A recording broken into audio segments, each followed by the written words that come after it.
You are live.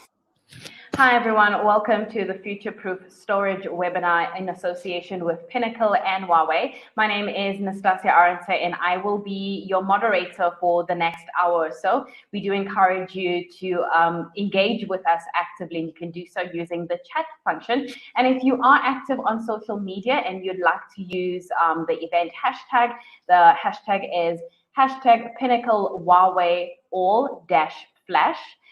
We do want to let you know that the recording will be available at the end of the session, and it will be emailed to you if there are any parts of it that you do want to go back to. Thank you once again, of course, to Pinnacle and Huawei for making this conversation possible. So with the data at the heart of future-proofing businesses, we are seeing that globally organizations increasingly see the need for storage technologies that support agility, energy efficiency, reliability, and of course, intelligent data management.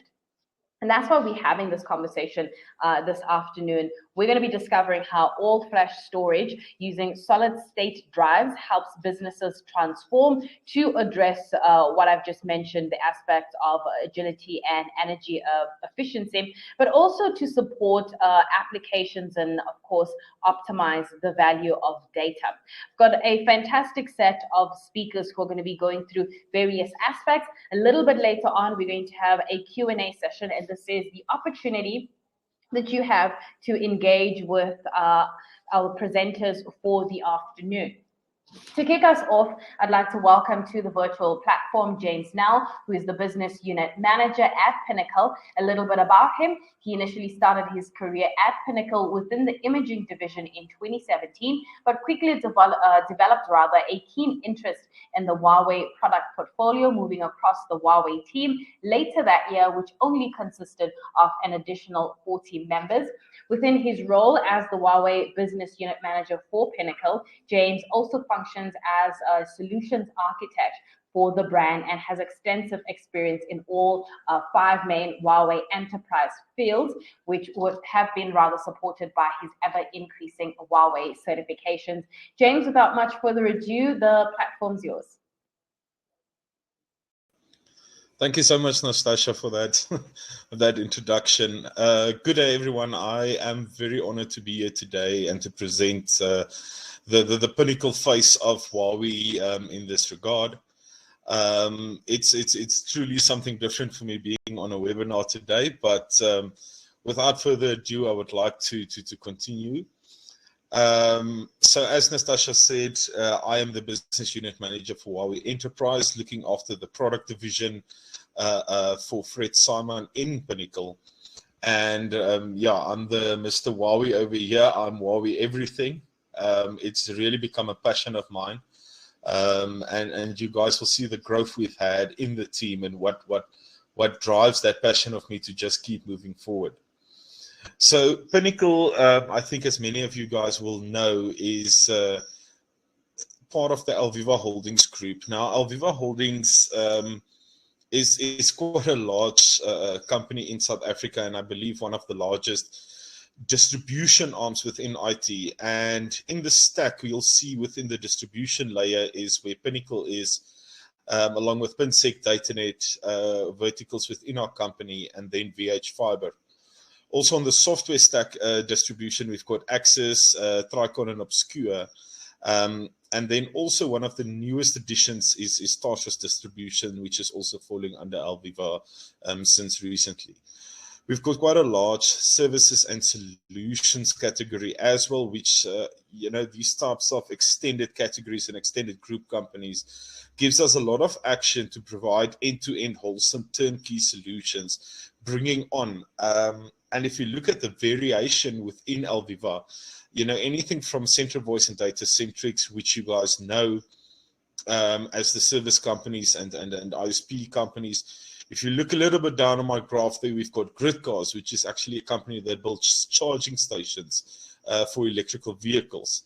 SolarRef and Synergy ERP being solar, and then obviously ERP systems. So quite a large stack.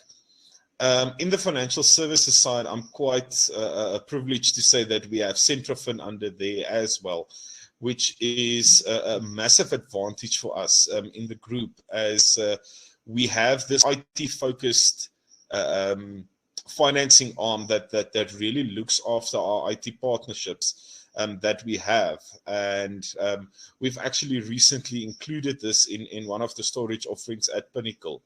But that can be one of the questions, I believe, in the Q&A afterwards.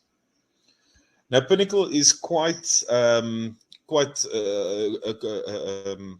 in line with the broad-based Black economic empowerment transformation, and we're a very large transformation and development company in that, as proven by our level 1 BBBE certification with a 49% Black female ownership as well. So there's quite a large drive, and you know, from management, I've seen a massive drive for transformation and community upliftment in South Africa. Pinnacle's footprint is all over South Africa. As you guys can see from the graph there, I've plotted down our various different branches, which is Nelspruit here in Midrand, where I'm broadcasting from today, Durban, Bloemfontein, Port Elizabeth, Cape Town. We've got a branch in Namibia, but we also service quite a large portion of Southern Africa. Well, the whole of Africa mostly, but SADC and Southern Africa is a large focus for us, and I'm sure you guys know where this comes from, with the amount of development in these Southern African countries at the moment, and the stability that's been given there over the past few years. We have grown the Huawei distribution in that section ever since, I think, last year. We really started to drive it hard. And we've started that Huawei distribution into countries like Zambia, the Congo, Tanzania. I believe there was some Mauritius business, Mozambique, Botswana. So we are, and evident by that is we are not only a distribution, an authorized distributor for Huawei in South Africa, but also into these African countries. And it's really expanded our scope that where we can assist and how we can extend this footprint. Now, as Nastasia said, when I joined, there was about 4 or 5 team members as a global, including me, and the team has extensively grown in that position. So you guys will see Naleti Chikwambane is the product manager for networking. That's where I started out. And we started growing from there. I moved through all these product management roles. Fred has always been the flag carrier for us, and he's always been the leader there, recently being promoted to director. And I'll explain now why. But with Fred, we always have this structure. We've got Mapaseka Kanyapa, who's our operations manager, because we do import everything from China. And then we've got the 2 business arms that we rest on, which is business development and product management. Now, within business development, we've actually got a BDM in most of the regions that specifically looks after that region. And then under my stack, I have 5 product managers, 1 which is still vacant, and then 1 senior pre-sales engineer, Mornay Richards, who's looking after Cape Town due to the large volume there as well. So the team has definitely grown, and we're looking at becoming a team of 16 strong by the end of this year. And I think that's brilliant. It's amazing being part of such a rapid growth team. And you know, it's inspiring to see how people can become passionate about a product and about a brand. Moving on, the Pinnacle speed that I'm talking about here is basically how we've grown and how fast we've pushed into Huawei. I mean, we don't do it halfway. We push it fully. We go for it. And I mean, evident by that is we've got 163 pre-sales certifications. 27 pre-sales solutions architects, 50 marketing events yearly that we do. I think it's quite a bit more these days with the larger product team. Our CSP status showing that we're 3, and 5-star respectively in enterprise networking, IT, and then network energy. And then we were also the first authorized service partner to ever be appointed.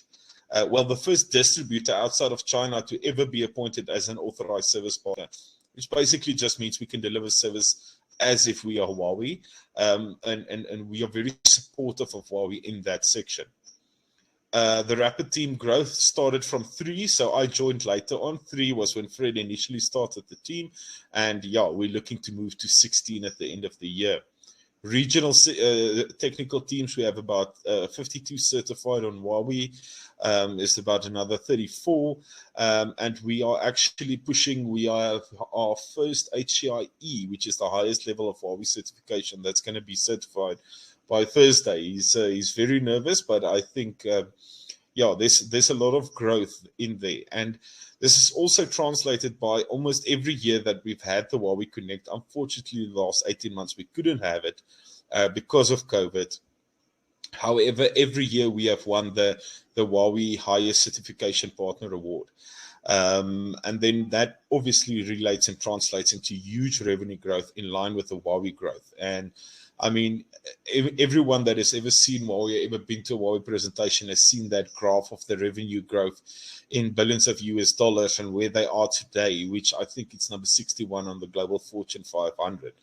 And this from a company that is really fairly new in the industry is quite impressive. Within Pinnacle, we actually have much more than just the sales growth, but also the marketing and the how can I say, the bone to that marrow growth. We've gone from 1 to 3 experience center recently. In the past 2 years, we've built one in Cape Town branch and we've built one in our Durban branch. And then as we've grown and expanded here, we've also grown that BDMs and the PMs, as I've shown you earlier. We do in these experience centers, we do quite a bit of equipment testing. We've got a lot of live equipment running here. We have a lot of demo equipment nationwide that is available to all clients. It's on our penny, but it's absolutely worthwhile, because I've always had the saying that how you sell Huawei is to show the client what it can do. And I've always been somebody that likes to stand behind a product that I sell, and having the ability to show somebody that is absolutely amazing, and having people flip 180 on their decisions because of that is amazing. Reseller customer meetings, obviously, and then training and certifications in these centers. We as the team itself is a big part of those certifications that you've seen, and we also like to share that knowledge. We have a lot of resellers coming in, a lot of partners coming in, which we help with their certifications, which we train and develop along the way. So another thing, and this is actually what I wanted to say about Fred, you know, starting out as the executive for Huawei Enterprise, which is where this all started, growing and opening the Huawei Cloud division, and then later on, we've recently onboarded the Huawei Consumer division, and that's why Fred is actually director, because he's looking after 3 of these actual divisions at the moment. And that growth, it really gives you a bit of peace of mind in the company that there's growth, and you see this growth even in these tough times. So it's definitely been one of the big drivers behind me, but getting even more behind my brand and pushing forward. So that's my story. It's short and sweet for today. I was just the introduction to Pinnacle. I'd like to hand back to Natasha. Thank you so much, everyone, for attending, and yeah, enjoy the rest of it. All right, thank you so much for that introduction, James Nell, who's going to be joining us a little bit later on for that Q&A discussion. And because we mentioned that we want to make, you know, this webinar as interactive as possible, we have a poll question, and we'll have a series of polls throughout the next 45 minutes. And the first poll that we're going to pull up on screen, it reads, has anyone ever explained the storage capabilities to you, the difference between spinning and solid state, tiers, etc.? And you can either click yes or no, and we'll interpret those results in a short bit. So you've got about 30 seconds to a minute.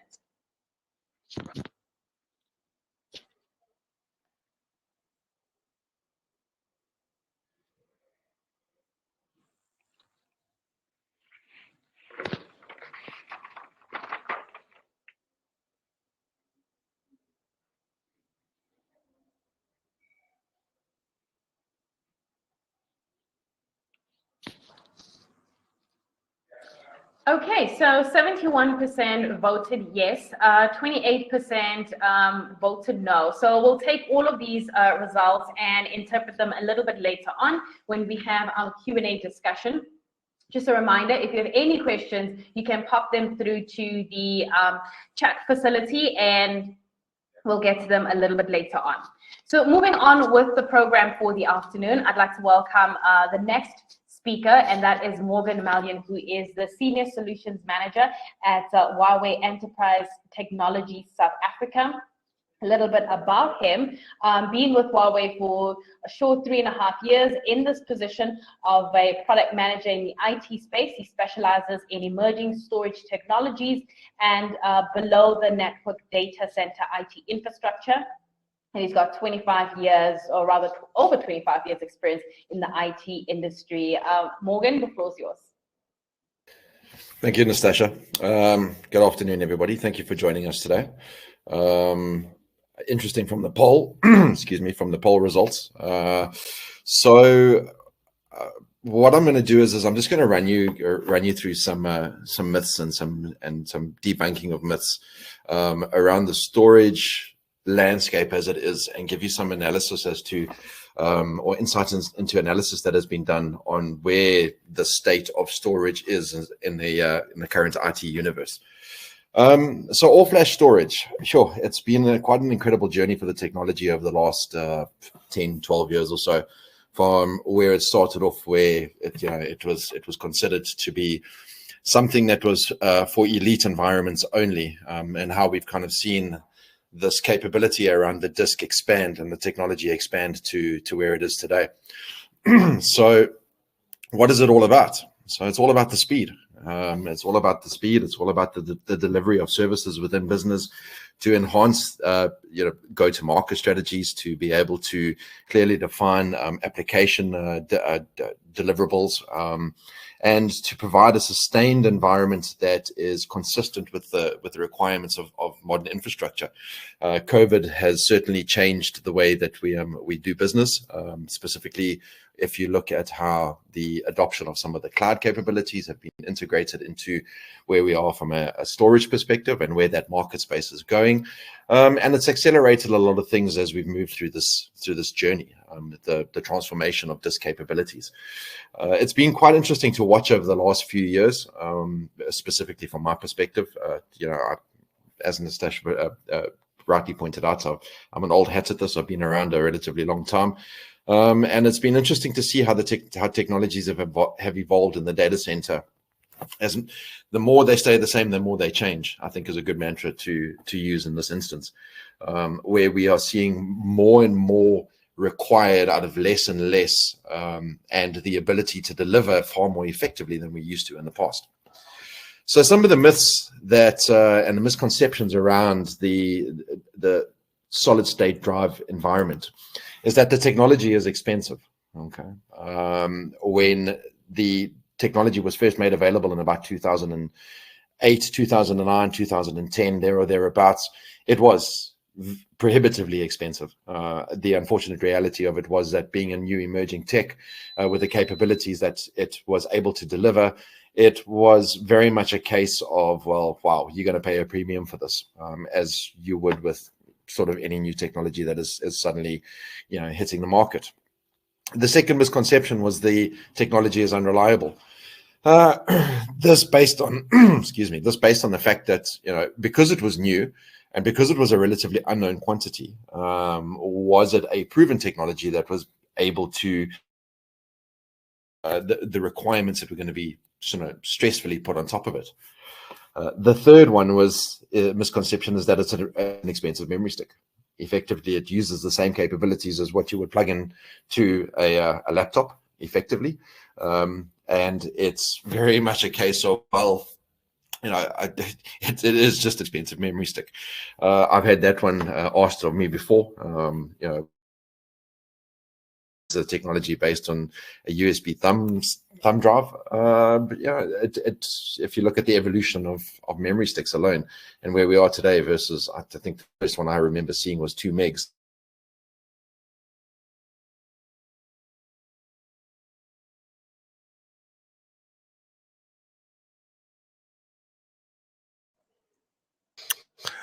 It does appear that we've lost Morgan there, and we're going to try and get him back on online with us so he can continue his conversation. While we do that, let's get that poll running around misconceptions, and I see he has joined the room. We'll welcome him back, but let's get the poll running in the meantime to see whether you think we have to debunk any myths out there. And you can either vote yes or no, and we'll tie all of that data in with Morgan's talk around misconceptions. So let us know in terms of your myths. Are there any myths out there that you think that needs to be debunked? So right now, in terms of voting, 66% say yes. We'll run that for another 30 seconds, and we'll discuss that a little bit later.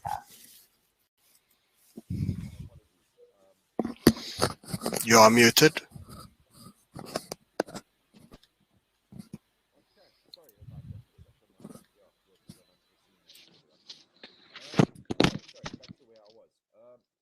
So the expensive membership, so I think I can move on from that one. The next one is that it's only really designed for specific application workloads.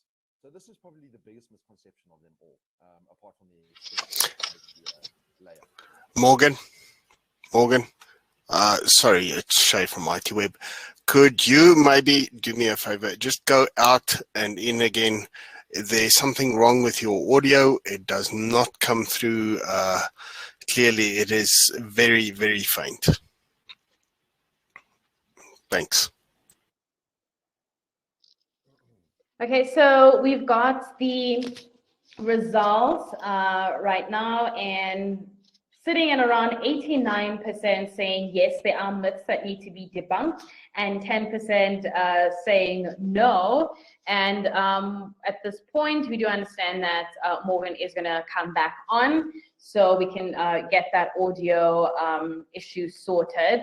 And hopefully we can take in some of your way of voting and your pattern of voting and see if it ties into some of the aspects that Morgan is going to touch on in his presentation. He is going to be, of course, answering any other questions that you may have a little bit later on, joined by James, and as well as another team member who is going to be fielding some of those questions coming through from you.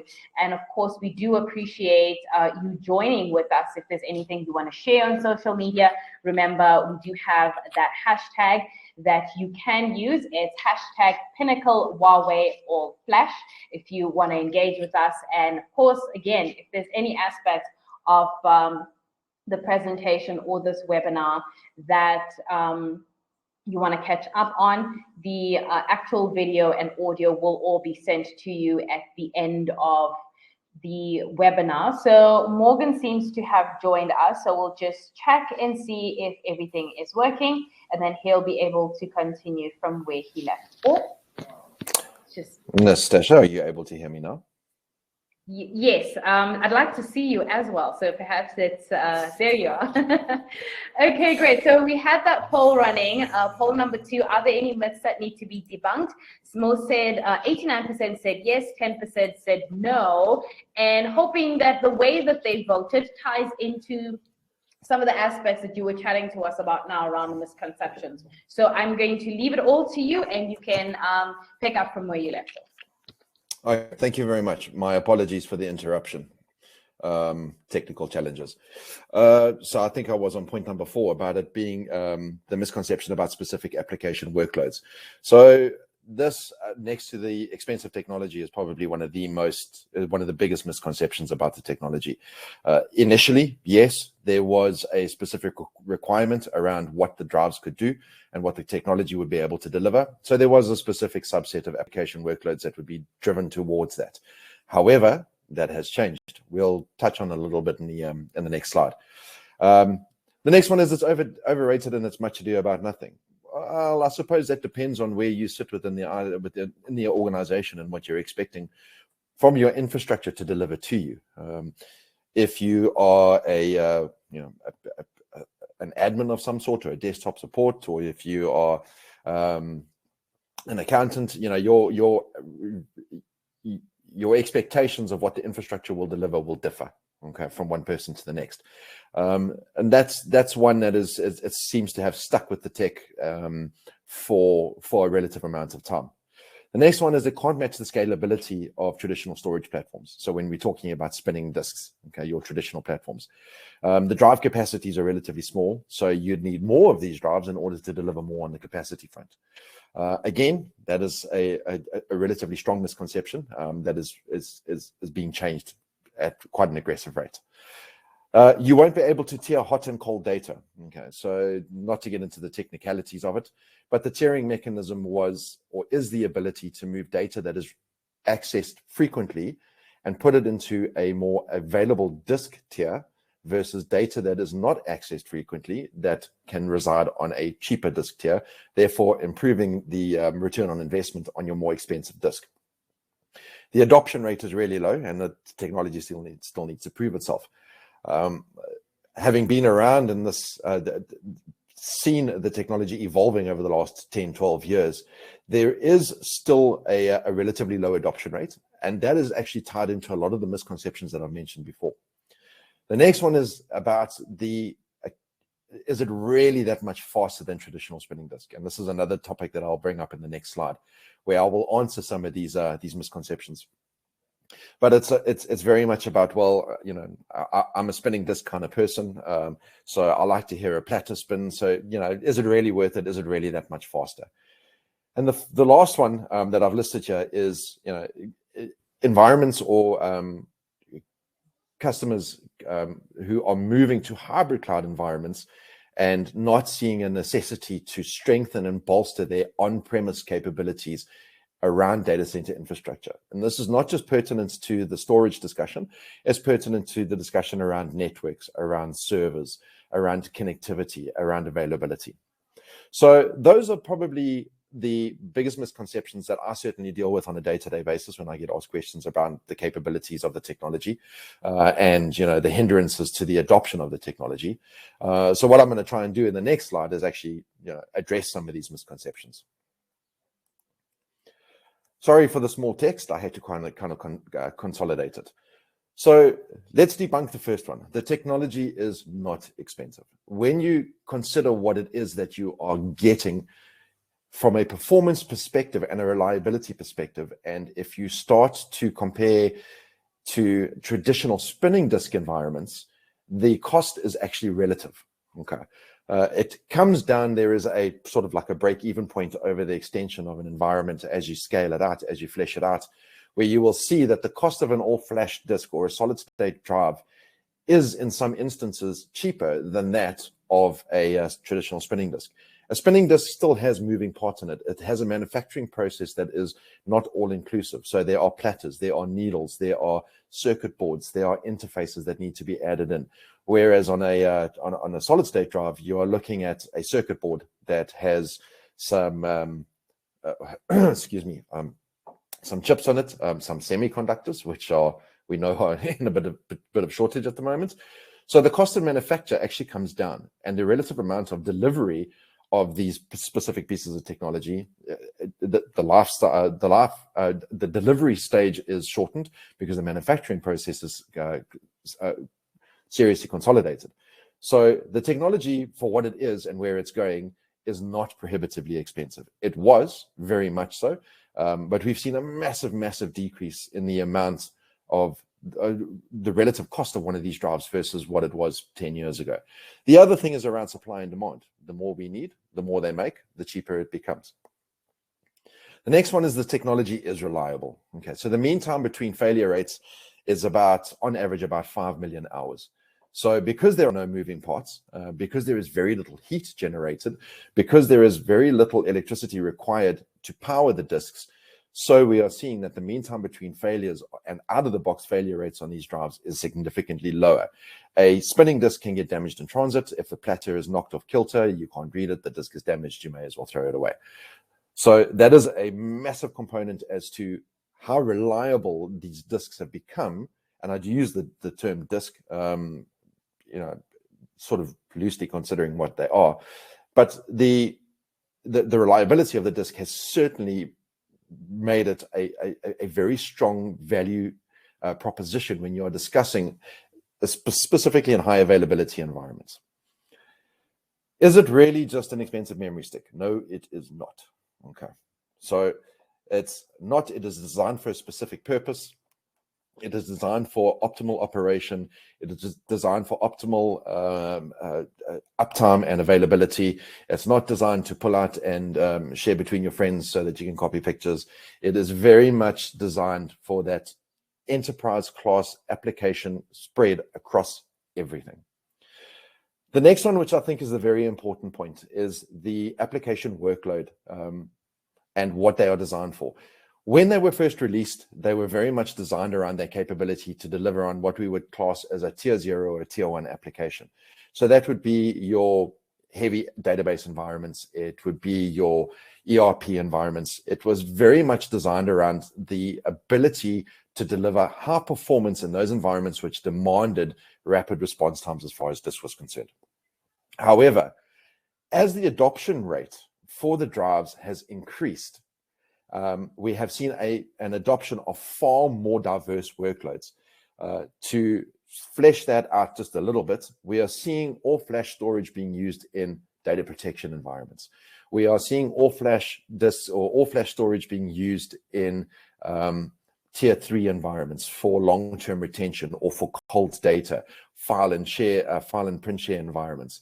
So we are seeing a multitude of use cases evolve around the uses of all-flash and solid-state drives as the cost has come down, as the reliability has gone up, and as we are seeing the benefits of a significant performance increase in all of these environments where your deliverable to your internal customers, so that would be all of your users, is increased drastically.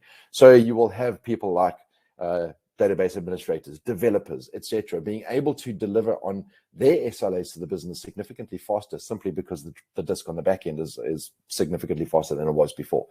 Also, the time to provision is significantly quicker as well. The time to rebuild failed drives is significantly quicker. Not that they fail that often, but there is a significant improvement in the way that the drive delivers its services into the environment that has seen the adoption of significantly more application workloads onto the technology to allow it to permeate more readily through the infrastructure environment. It's overrated and much ado about nothing. Okay, so it has been proven to deliver between 5 and 7x performance over the fastest spinning drive that is available. With NVMe technology and now incorporated into solid-state drives as well, we are seeing that increase to 10 to 15x. We are seeing about a 5x improvement over a traditional solid-state drive with NVMe capabilities. So the development on the capability and the performance of these drives, and again tying into the point before, how we adopt diverse workloads, is seeing this almost like disk revolution within the capacity and the storage environment. So to stretch out where the performance has increased so much and we are getting so much more out of it, so we are seeing that more and more people are starting to say, well, let's have a discussion about it. Let's talk about it. Let's see where this will go. I have a tier 3 environment that is on spinning disk. It's not necessarily sitting on a high SLA delivery to the business, but I can see the benefits of using it. Okay. The next one is the scalability and the capacities. So again, this is another myth that when we first had the drives, when we first had the drives emerge as a technology, we were seeing very small capacities. At that stage, we were already up into the high gig spinning drives, starting to sort of stretch into the terabyte capacities, whereas the SSDs were sitting at a relatively small capacity, 100, 200 gigs. We're at a stage now where we are seeing sort of 100 terabyte SSDs, where we are seeing, I think the most mass-produced one is a 30 terabytes, if I'm not mistaken, 15 terabytes or 16 terabytes, 7 terabyte, 8 terabyte, 7, 8 terabytes, 3, 4 terabytes, and you still get the small ones, the 480 gig. So what we are seeing is a massive development in the capacity of these drives that is going to enable you to do more with less from a footprint perspective, and still be able to deliver massive performance gains over the traditional spinning disk environment. The next one is the tiering of hot and cold data. So in the past, that's what you would have done. You would have tiered between your disk layers. You would have had your fast FC disk, and you would have had your low performance SATA disk that you would have moved the data. If you recall from the last slide, it would have moved sort of dynamically between the two of them. With the introduction of SSDs, we incorporated a new tier, which we referred to as tier 0, tier 1 being your traditional FC, and then tier 2, your nearline SAS or SATA, and we would tier between that. However, storage array software capabilities have now been extended to such a point that we are able to tier hot and cold data on the same disk platform. So you can have an all-flash array, solid-state drives only, and you can dynamically move the hot and cold data between basically carved up storage that you are assigning as priority, non-priority, etc. So the capability to tier the hot and cold data is now very prevalent. Excuse me. The adoption rate is low. It still needs to prove itself. So there was a stage where it had to prove itself. It took about 6-7 years for mass adoption to start really occurring. But it has started to permeate far more aggressively throughout the corporate and cloud data center. All of the cloud data centers will be running a solid state infrastructure of some sort. I know as Huawei, we have a backend that runs solid state drives, but all of the other major players within the clouds environment will be running an SSD layer somewhere. And this is how they will deliver. And that's a more expensive tier of storage that they will be obviously offering to their customers on the back end. So the technology has proven itself. We have seen a lot of customers that have moved to a complete SSD or flash array environment and moved completely away from spinning disk. In fact, the only spinning disk they may potentially have will be at the backup layer. And even there, they are considering the move away from spinning disk into an SSD environment so that their recovery time objectives and their recovery point objectives are significantly enhanced by the capability of the all-flash and the SSD. Is it really that much faster than traditional spinning disk? Yes. Yes, it is. We're moving to a hybrid cloud environment, so it's not necessary. Again, this is going to depend on the application layer that you have within your on-prem environment versus what you have in your cloud environment. So one of the more common architectures that we are seeing from a South African landscape perspective is the adoption of hybrid cloud as a model to operate. So what we'll do is what we'll see is that a customer will want to retain a subset of their production data, of their tier 1, tier 0 applications on premise, and then utilize cloud for other object-based storage or potentially test and dev, QA, that kind of thing. So the migration of that of production workloads into a cloud environment has, I don't want to say it's stagnated, but the uptake has been slightly slower than the curve had predicted. So if you're looking at the on-prem infrastructure and the environment and the SLA and the application delivery within that space, there is still a very significant play for the solid state environment, because you will still need to be delivering services internally. You will still need to be delivering services and capability to the business. You will still need to be delivering to your customers. So there is still a very strong play around there. Again, the importance of storage in your environment is ultimately driven by the need to deliver application performance. So those are kind of some of the myths debunked. Look, this list is long. It can go on extensively. There are many more. These are the more pertinent ones that I have come across on a day-to-day basis. These are the ones that I see driving hesitancy to move to the next layer of this technology. And it's probably one of the ones that we are seeing that is hampering, well, not hampering, but sort of handbraking the growth of solid-state drives. The biggest ones being the expense, the reliability, the application workload. Those are probably the three that I see as the massive drivers between a little bit of hesitancy and adopting the technology moving forward. From a Huawei perspective, we've grown this capability significantly. We have invested heavily in our SSD technology. It is a message that we carry very aggressively into the marketplace around our SSD capabilities. And it is something that we are having active conversations with just about all of our customers. Even those that are looking at cloud adoption, those that are looking at expanding on current sort of tier 3, tier 4 disk environments, in backup environments. We are having all of these conversations around SSD. We are very committed to moving to a green data center where the SSD infrastructure drives a lower cost of consumption due to the fact that there's no moving parts. Your heat, what they call the HVAC, your heating, ventilation, and air conditioning, the requirements actually come down quite significantly. We're seeing consolidation of massive traditional spinning disk environments into far smaller single cabinet, half cabinet deployments at twice the capacity of what the environment was before. So it's something that we're taking very seriously. The messaging has allowed us to grow and take over third place globally from a market space perspective.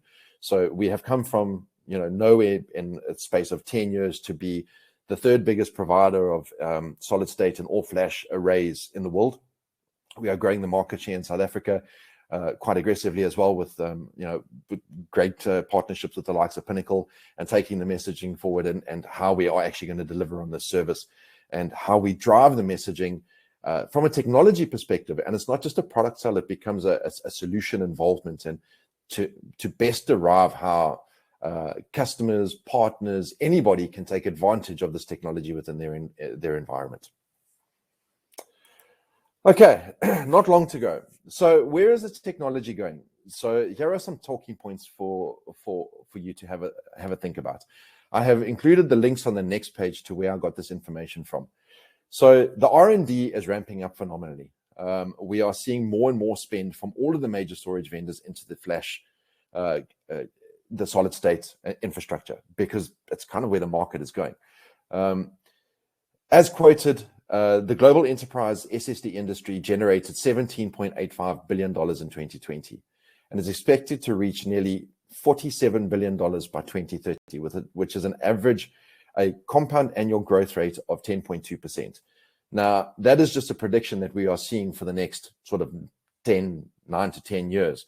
We are seeing that adoption rate in some instances, in some markets, that growth rate being as high as sort of 30, 40, 50%. The South African market is slowly but surely adopting it, where we are starting to see double-digit growth in the 20s and the 30s based on the adoption of SSD technologies.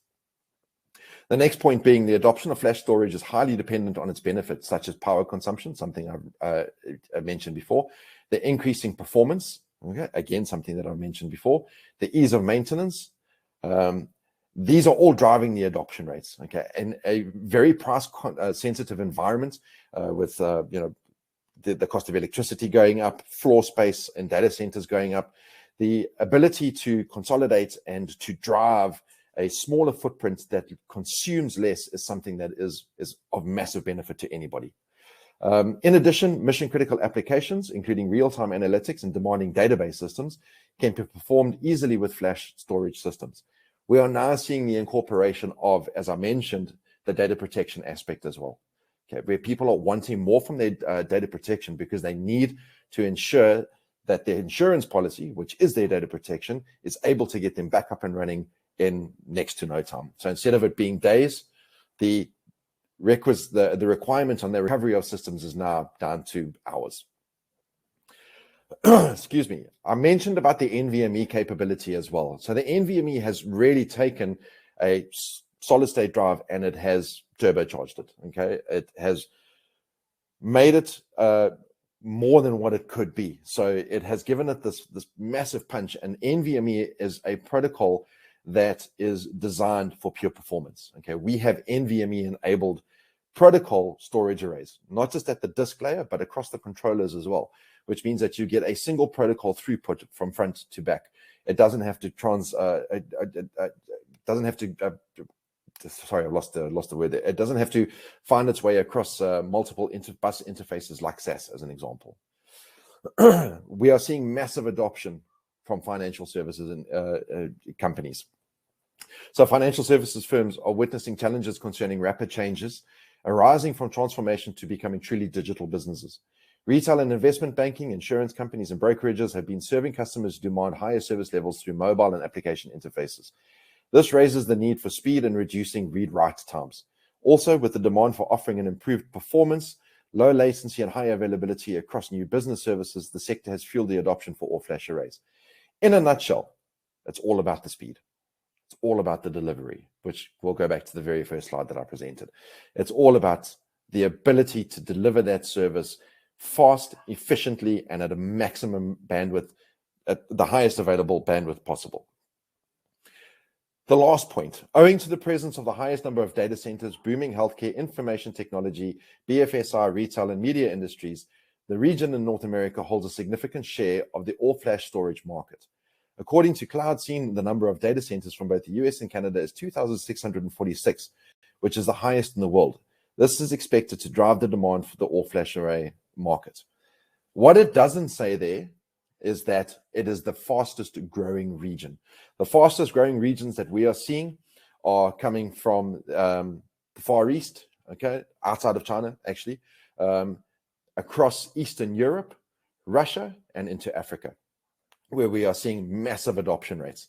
Latin America as well is jumping massively onto the bandwagon because of the benefits that they are able to see as far as the adoption of the technology is concerned. So this is the growth rate by region expected for 2021-2026. So this is a little bit contestable. It is showing phenomenally high growth rates across the Far East and the Middle East, or the Far East predominantly, Australia through Asia Pac. It is showing mid growth across North America and Europe, and it is showing low growth across Latin America and Africa. From a personal experience perspective, we are seeing very, very, very high adoption rates across Africa and Latin America, and across Asia Pac and Eastern Europe, where the US and Western Europe have an advantage that this is a technology that was adopted far more aggressively, far earlier in the product cycle. So as we're seeing the technology permeate through the rest of the world, so we're seeing that adoption rate accelerate. So we will see, if I have to produce this map again in the next 6 months, you will see that Africa and Latin America will probably be erring on the side of the green as we see more and more adoption of the technology take place. And specifically in the South African context, I think that if the Rand continues to strengthen, we will see that the instances of all flash being introduced into data centers will increase massively as well. Finally, those are the two links. If the guys from ITWeb would be willing to share those two links, that's where I got some of the information from that was pertinent to the last two slides. Otherwise, you're more than welcome to request this information from me. I'm not sure if my contact details will be provided, but the guys at Pinnacle do have them. So please do reach out and I can share some information with you around what Huawei are doing, around what the SSD market is doing in general, and what where it's going to go from there. Excuse me. And finally, that's it. That's me. Nastasia, thank you very much. Awesome. So while we have you, on the line, let's go to our third poll before we get the Q&A session started. So the third poll says, do you currently have an all-flash strategy? And you can say planning on one or not interested. So we'll just get that poll running and we'll give it another 30 to 60 seconds.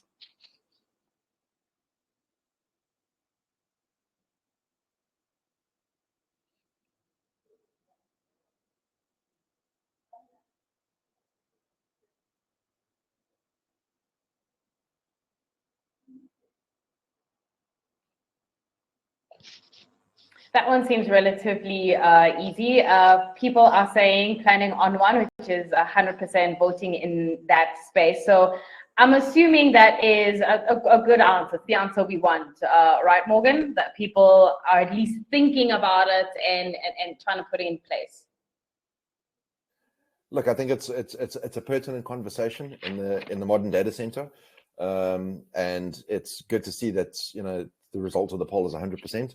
I think it is a very important conversation for everybody to having, specifically as we move more to a digital world and that digital application delivery.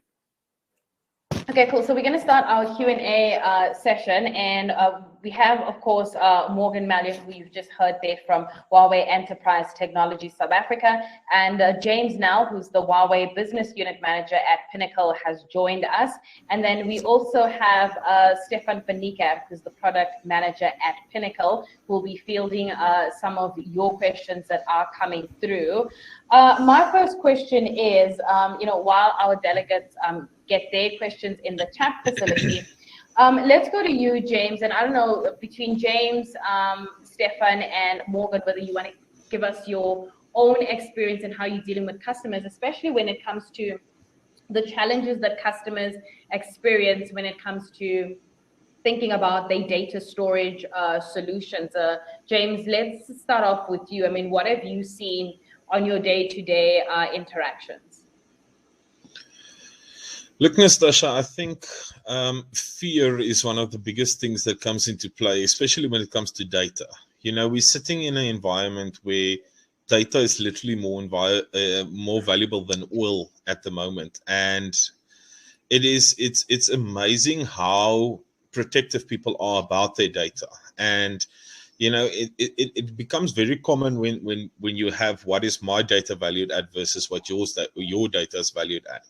So I think the biggest concern is always migration, getting your data from where you were to where you're going.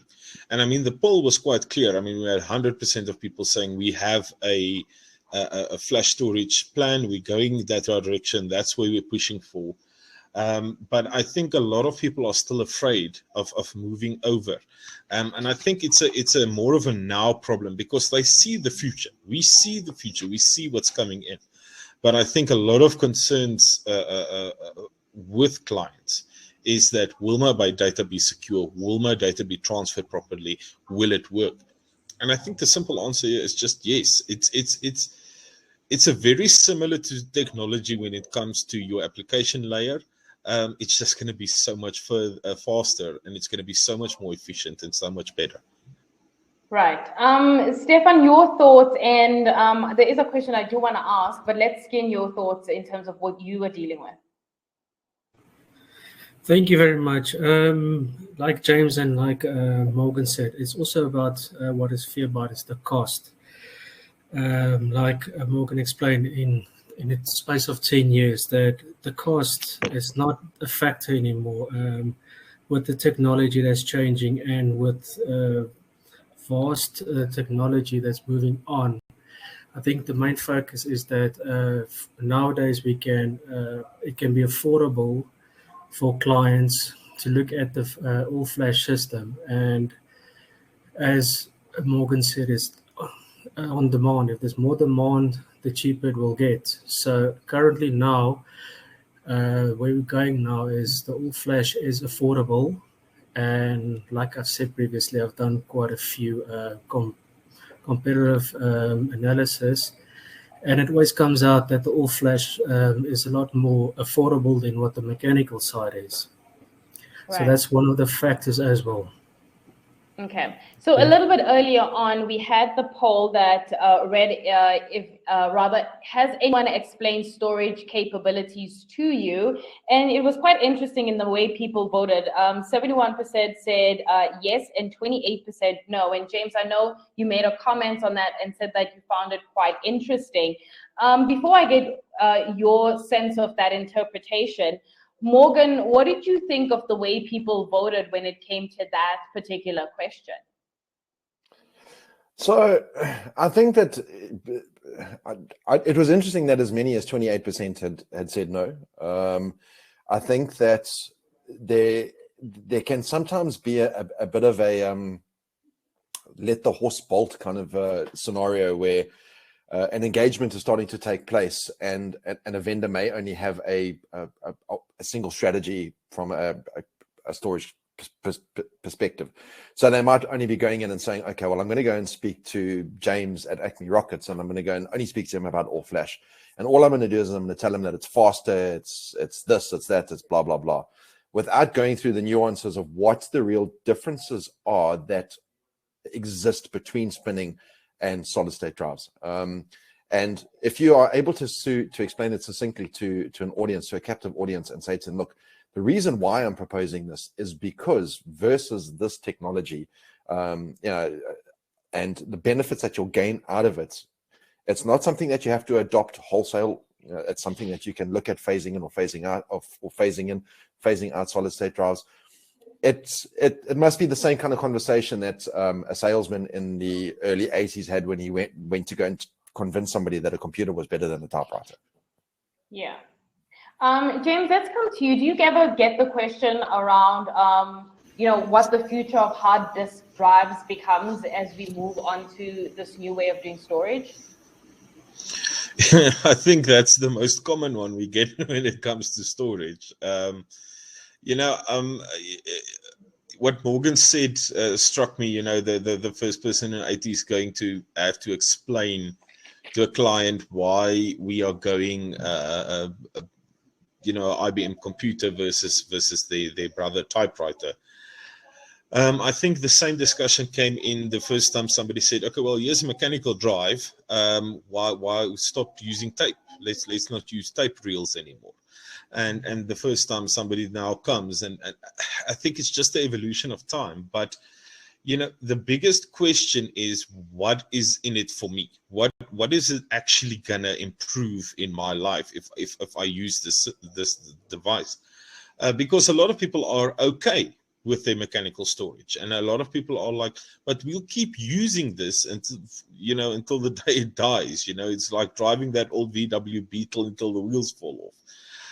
But the fact of the matter is, you have to look at the complete value add to what all flash is, and where is mechanical going and where is all flash going. And in Morgan's presentation, he was talking about the power saving and the environmental savings that we have on this. And then you look at the cost saving with what Stefan had said. And, you know, when we do these types of analysis, we talk about PUE or PPUE, which is basically stands for power usage exponent, which we look at how much power does your data center or your rack use as a whole. How much are you saving on your air conditioning? How much are you saving on your power bill? How much are you saving on your maintenance, operation, and maintenance? When you increase speed, when you increase the power that you have to use, what we need to always also remember is on the cost side is, why is all flash essentially cheaper than mechanical storage? And it's not because it's a cheaper technology. It's because it's a faster, better, improved technology. Because and we get this question very often, because in the past you had clients that we understood what usable capacity was. We understood what physical capacity was. Physical capacity means I physically have 10 terabytes of hard drives installed in my storage unit. Usable capacity meant that of that 10 terabytes, I could use 6 terabytes because the drives were configured in such a way that there was data backup, etc., etc. With all flash, because we have the speed and because we have the 5-chip system in our Dorados at Huawei, we could do something that's called, Stefan, help me with the word. Effective capacity. Thank you, Stefan. So effective capacity, where we're literally talking about, I am installing physically only 10 terabytes of hard drives, but I have 20 terabytes. Now, the ratio is, please, math is not my strong suit, but the ratio is not accurate, but I can install 10 terabytes of hard drives. I can have 20 terabytes of effective capacity by making use of smart deduplication and smart compression. And by using these technologies, because we have a better device, higher speed, we essentially reduce the footprint, we reduce our power consumption, we reduce the water consumption in our water cooling system, we reduce the power consumption in our air cooling system. So ultimately, you are phasing out a technology by looking at the total cost of ownership. Amazing. So we've got less than a minute left. Stefan, let me end off with you. Quick one. Because people are already thinking about, you know, their storage solutions, they're already thinking about all-flash strategy. In 30 seconds, what can they kick off now? What would be the low-hanging fruit, so to speak, to start that journey, or perhaps even speed it up?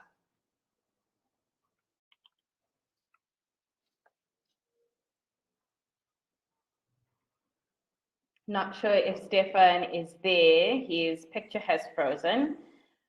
James, you want to take that one? 30 seconds. As an action point, what should people be thinking about when it comes to that all fresh strategy now that it's at the back of your mind? What you need to think about is, where are you going? It's not about where you are now, it's where you're going. And I think a very quick answer that you should answer yourself when you ask yourself that question is that, am I going to future-proof my company? Or are we going to be in the next 5 years sitting with the same thing we sat with 5 years ago? So it's absolutely for us a future-proofing technology. All right. On that note, thank you, gentlemen, for your time. That is James Nell, who you just heard there, Huawei Business Unit Manager at Pinnacle, Morgan Mallion, Senior Solutions Manager at Huawei Enterprise Technology South Africa, and of course, Stefan Verniekerk, who's the Product Manager at Pinnacle. Thank you so much to our sponsors, Huawei, Pinnacle, for allowing this conversation.